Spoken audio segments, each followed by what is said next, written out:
Hey, get over here. If you're that guy and you just came off a draw, I think rematching will be the most competitive thing to do as an athlete. With the Jake Paul situation, it's like it's a money grab music fight. Was in a bit of a hole, and he gets an opportunity to fight Jake Paul for $200 million or whatever. I don't mind it at all. As long as Gervonta Davis comes back to the world of boxing after he gets done with this, hey man, you got your money, no worries. The fight is getting closer as Jake Paul and Gervonta Davis train hard for their big showdown. Jake is seen working on his power and size, while Tank sharpens his speed and knockout shots. Both camps are fully focused, and the tension builds as fans watch how each fighter prepares for one of the most talked about matchups. I don't get it. Yeah. This Santa Cruz right here today. Let it burn, baby. Let it burn. Mind over matter, son. Mind over matter. Ain't nobody doing no like this. Come in the desert. Trying to stay away from the desert, he come in the desert. Shakur Stevenson voiced his opinion on the ongoing trend of unconventional boxing matchups. He argued that while fights like Jake Paul against Gervonta Davis add no real value to the sport, a matchup such as Floyd Mayweather against Mike Tyson carries a different weight. In his view, both Mayweather and Tyson are legends who have already cemented their legacies if they want to step back into the ring to earn money. It should not be seen as harmful to boxing. Stevenson underlined that such events bring nostalgia to fans and do not diminish the sport in the same way celebrity-style exhibitions do. Bad for the sport of boxing. Size. I feel like in Floyd and Tyson's situation is different than Jake Paul and Buddy.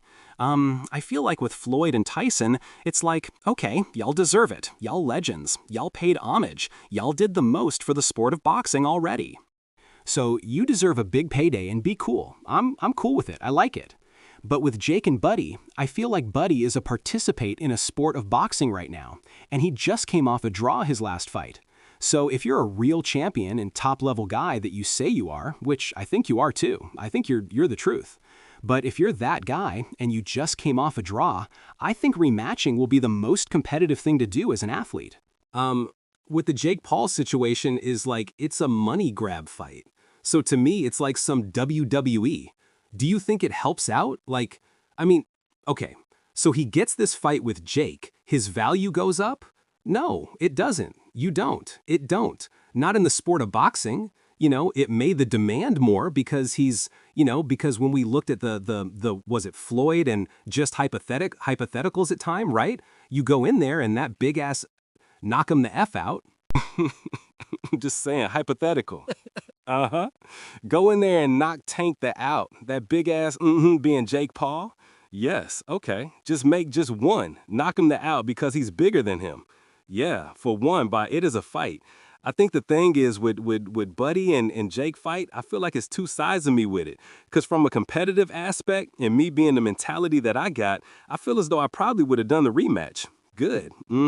But then, from a business aspect, if I would have done the rematch and I did not win the fight, the Jake Paul fight will be a lot less money and a lot less lucrative. So you think so? From a business aspect, I understand that anybody that with a business mind probably would have took that fight for as much money as it was. So I'm a realist. I ain't gonna just bash, bro. UFC President Dana White delivered a blunt reaction when asked about the proposed clash between Jake Paul and Gervonta Davis.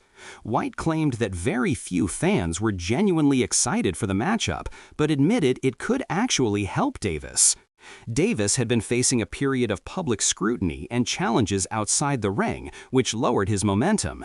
Jake Paul stepped in with a financial offer during this vulnerable time. White pointed out that although the event is being mocked, it could give Davis exposure and earnings at a time when he needs them most. Expanding on his take, White shocked many by declaring that Jake Paul could realistically defeat Gervonta Davis. His reasoning was based not on technical boxing skills, but on sheer physicality. White emphasized that Paul has size, strength, and reach advantages, while Davis, though powerful, is much smaller and accustomed to fighting lighter men. For White, the outcome of such a fight would not be about who is the better boxer, but about whether Davis could overcome the overwhelming natural attributes that Paul carries into the ring. Jake Paul to beat Gervonta Davis. This is not a fight that I'm excited for at all. I would rather have Gervonta Davis fighting in a real boxing match against the likes of Lamont Roach, Shakur Stevenson, Keyshawn Davis, Guy Emmanuel Navarrete, anybody that is in the 135-pound division and around. That's where I want to see Gervonta Davis fight. However, we live in a world where everybody is trying to do things as big as possible, and the biggest fights possible right now, unfortunately for the sport of boxing, is an exhibition fight between Jake Paul and Gervonta Davis. So I do like it for this reason, though. I like it because it is allowing Gervonta Davis to have a fight that is going to be big and that the mainstream media is going to have to cover, the mainstream media outside the world of boxing. Gervonta Davis has been, without a doubt, blocked, having venues blocked, having fighters, having other promoters paying fighters away to go different directions from Gervonta Davis. So, Gervonta Davis was in a bit of a hole, and he gets an opportunity to fight Jake Paul for $200 million or whatever. I don't mind it at all, as long as Gervonta Davis comes back to the world of boxing after he gets done with this. Hey man, you got your money? No worries. But you gotta love Dana White having the audacity to pick Jake Paul in this fight. Former world champion Paulie Malignaggi gave his honest take on the idea of Terrence Crawford stepping into the ring with Jake Paul. While he praised Crawford as an elite fighter with one of the best skill sets in modern boxing, he cautioned that size differences can sometimes outweigh technical brilliance. Malignaggi pointed out that history has repeatedly shown smaller champions running into trouble when moving up too far in weight. He emphasized that Jake Paul's natural frame, combined with his raw punching power, could create serious problems for Crawford despite his superior technique. For Malignaggi, the issue is not about talent, but about physical limits. Boxing is still a sport where size, strength, and durability matter. He suggested that even a fighter as sharp and adaptable as Crawford might find it extremely risky to face someone who outweighs him so significantly, showing that skill cannot always erase size disadvantages. I think Davis is more lose because he's the bona fide world champion. I don't care if he's much smaller. I think Jake Paul has sort of plateaued as far as where his boxing is concerned. It's rather low level. He's big, he's physical, he's strong, he can hit, so there is that risk. Davis, at lightweight, you're in a moment where it's too physical for you. You can clinch against the heavyweight. Where are you clinching? You ain't getting out of that corner just clinching anymore if you run out of space. You know what I mean? So it's interesting. But Davis, listen, there's a lot of talking points that I'm sure we'll get into come when this gets closer to the fight. Davis can still punch a lightweight. Can he drop a heavyweight? There's a lot to gain there, right? If Davis the answer is yes. If Davis drops Jake on his ass, as much as Davis is the one with more to lose, still a highlight moment, a visual that will stay forever. Yeah. But if you get dropped, even if you're smaller, you're still a world champion, multiple weight classes. If you get dropped, what's the look? What's the feel on the inside? As boxers, me and you and Chris Algary, the champ, even you, Jimmy, you have fight experience. So, clears throat.